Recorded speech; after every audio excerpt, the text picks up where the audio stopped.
Chapter 4 The Missing Ring. I work at Regnier's, an antique jewelry shop.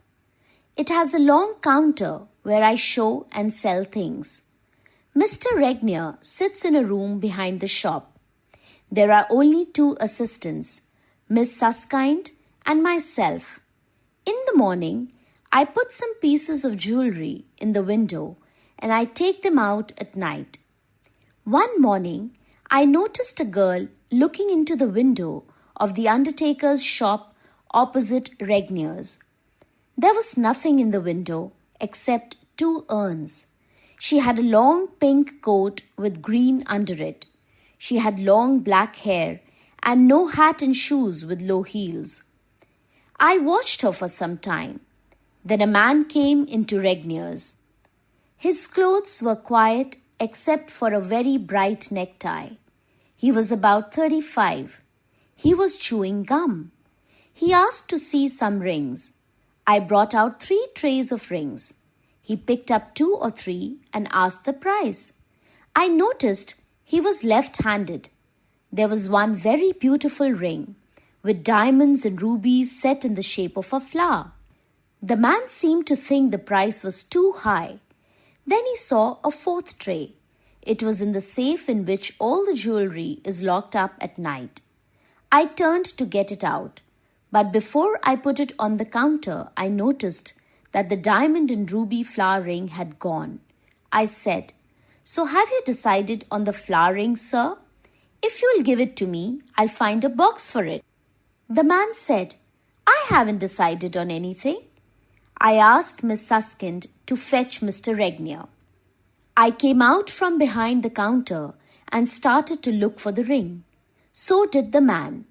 Then Miss Susskind and Mr. Regnier came and searched. Then Miss Susskind said, "I think you should look in the turnips." The man glared at her. His face had gone very red and he had stopped chewing, but he bent down and felt around his turnips. He found nothing. Then he laughed. "I suppose you think I've stolen it." Mr. Regnier said, "Oh no, sir. I've to make a report for the insurance company, so I must make sure that the ring hasn't got into your clothing." The man went into Mr. Regnier's room and took off all his clothes and even his shoes, but the ring was nowhere.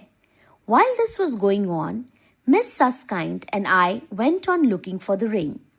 While we were searching, the girl I'd seen earlier came in.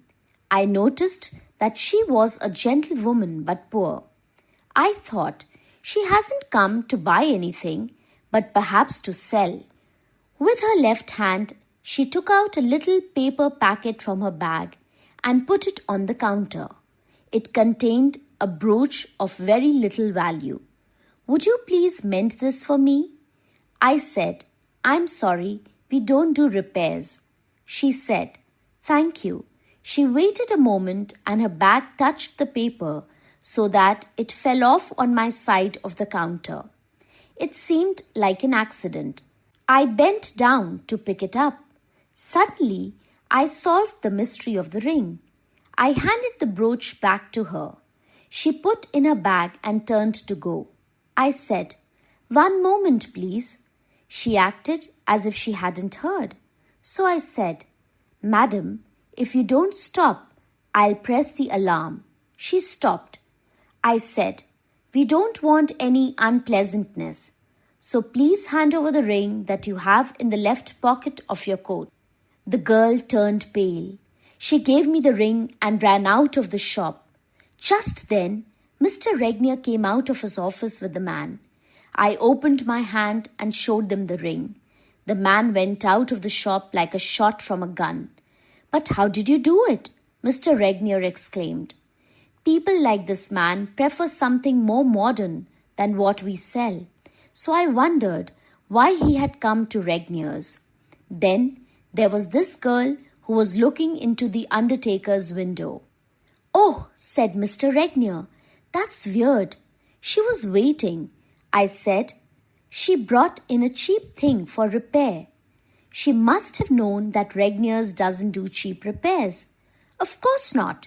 She came in, took out a packet from her bag with her left hand, even though she wasn't left-handed.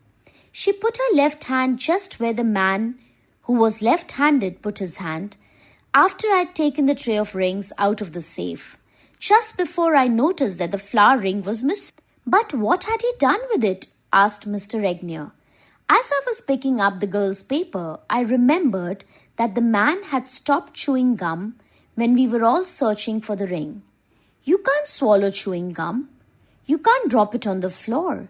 There was no waste bin. He hadn't moved from where he was standing, so he must have put it somewhere within reach. There was nowhere he could have put it except under the edge of the counter. That's where I looked for the chewing gum, just as the girl was leaving. Look, there's a mark on the gum where the ring was pressed into it. Chapter 5. The